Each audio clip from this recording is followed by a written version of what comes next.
we go, guys. Tuesday. 2 down there. 3 to go. All right, guys. Well, we've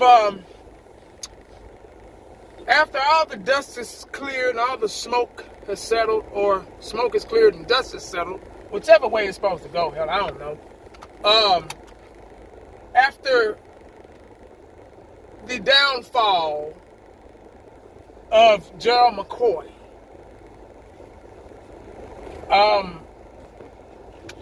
there's life after Gerald McCoy.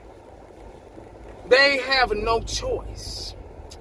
Now, I just got through, I was watching Mike McCarthy's interview. They were asking him questions about, the Gerald McCoy incident, the injury and everything. I actually got a chance to go back and watch it. And it was through drills. It was him and Antoine Woods. And like I heard, he stepped on his foot. He was in a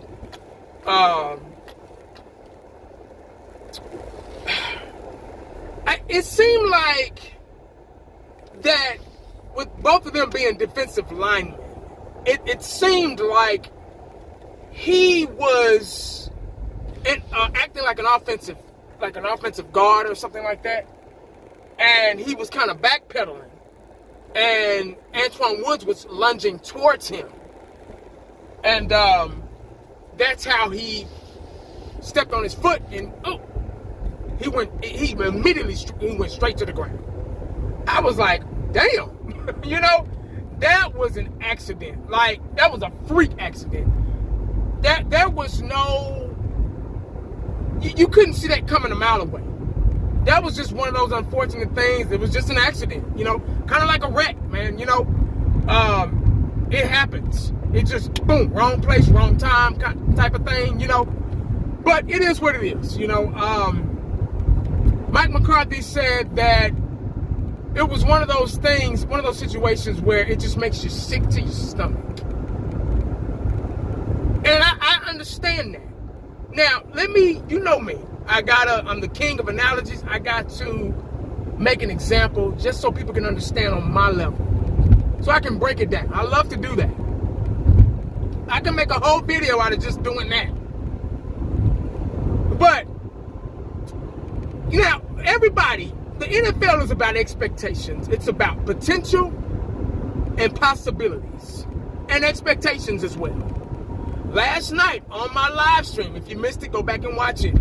I stated, there was somebody in there and said that, Gerald McCoy wasn't going to do anything anyway. He was washed up, yada, yada, yada, And I understand the frustration, but you got to remember, this guy has a resume. That's all we can go off of. That's all any player that's up in age has to go off of. That's just like getting a job. You got to have a resume. You got to have it on paper first. If you don't have that, you're not going to get the job. You're not going to get the interview. So it's got to be there first. There's no getting around the paperwork. Because they want to see what type of potential you have, what you can bring to this company. That's what they want to do. That's what the NFL is about. It's just like a job, man. They want to know. They gonna go back and ask and talk to the defensive coordinators for, the teams he used to play for. And they can say, hey, man, how was this guy? How was his work ethic? Same thing, we got Charles Haley. Jimmy Johnson went back, okay, let me see, why are they getting rid of this guy? They got 2 Super Bowls with him. Why are they getting rid of Charles Haley? And he went back and did some research. He's like, oh, okay, that's it? Oh, shit, I can handle that. All right, well, I'll take him.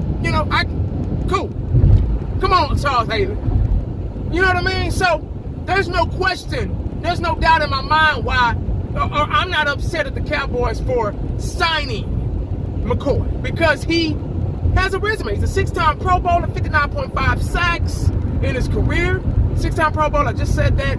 He had the size, 6'4", 300, a shade over 300 pounds. He lost weight for this position for this year. He worked out hard. He has a strong work ethic, man. With him and Poe on the inside, which we've been lacking for years. We've been lacking an inside presence for years. For years, man. I'm going to say that. We have. It hasn't been consistent. Oh, we had Ratliff. Oh, okay. We didn't get a Super Bowl with Ratliff. Shit. Yeah, Ratliff was good. Okay. He was good. But where'd that get us? Nowhere. So, up until now, we haven't had a consistent pass rush, man. And those two guys were it. That front four with Law, Poe, McCoy, and Everson Griffin was going to be one of the best in the NFL. It had the potential of being, there's that word again, potential of being that way. So yeah, we were excited about Poe and McCoy and D-Law and Griffin. Yeah, we were excited. Of course. And we're a little, now, but we'll get over it. We got enough depth out there to make it work. Still make it work without Poe. Without McCoy. You know, we're a little upset, but we're good. You know, we're not panicking. It is what it is. If you're not a Cowboy fan, you're panicking, get off here. Because that's not what it is. Pump your brakes, go to your own fan base, go back. God bless you, do your thing over there. But anyway, what Mike McCarthy meant by it makes me sick to my stomach is, you know how you get in your car and you go to work. You go back home, back and forth to work every single day with no problems, no issues. You go to work, back and forth to work, you pick up your kids, you go to the store, you go to the club, you go to hang out with your homeboys, your homegirls, you go out on dates. It's your livelihood, pretty much. It's your livelihood. Having a car is your livelihood. It's your security blanket. It gets you back and forth from point A to point B. Maybe C, I don't know. Depending on what you're doing. But it gets you back and forth. And it's your transportation. That's like the Cowboys signing McCoy as the potential of being the best defensive line in the league.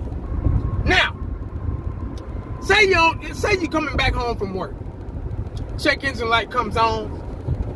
Your car shuts off while you're driving. You're like, oh shit. You get that feeling. I've had it a lot of times now. I've had some buckets in my day. I've had some good cars in my day that broke down, timing belt, whatever. And it just shuts off with no warning, just shuts off. And you're like, oh shit. So you got to kind of look over and weave and try to get over to the service road or whatever, to the shoulder. And you're like, everything is running through your head right then and there. How am I going to get back and forth to work? How am I going to get groceries and stuff for the family? How am I going to get to my if you have it? How am I going to get to my side piece? How am I going to get to my grandma's, grandpa's, aunts, uncles? How am I going to get to the strip club? Whatever you do. How am I going to get there? Most importantly, how am I going to get back and forth to work? All that's running is flashing through your mind right now, before your eyes, right then and there. And you're like, fuck. So you go on the phone, make some calls, yada, yada, yada, boom, boom, boom. You get that sinking, sick feeling. That's the kind of feeling that Mike McCarthy had yesterday when he found out McCoy was hurt. That sick, that gut, this like, oh shit. Like, you thought you had that job and they hired somebody else and you're like, oh shit, fuck, damn it. Oh, well, I gotta adjust, And that's what the Dallas Cowboys are going to do. So now it's time to look forward, get ahead. Let's get our head out of our asses and let's get going. Come on, D-Law. Come on, Griffin. Come on, Poe. Come on, Tyrone Crawford, Tristan Hill, Snacks, whoever, goddammit. Scooby Snacks, whoever. Let's get in here and let's get this done. We still have the potential of having one of the best defenses on paper, because they haven't played a game yet, haven't made a snap yet in the league.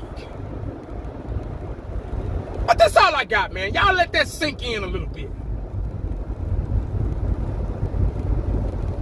And I did all that without a film session. So make sure you stay cowboyed up and prayed up, because you never know what the day is going to bring you. Holler back at your boy.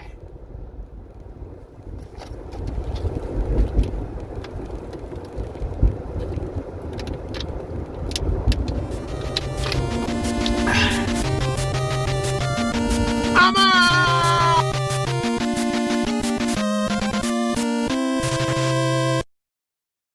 And the only thing else I got to say is, how about them Cowboys?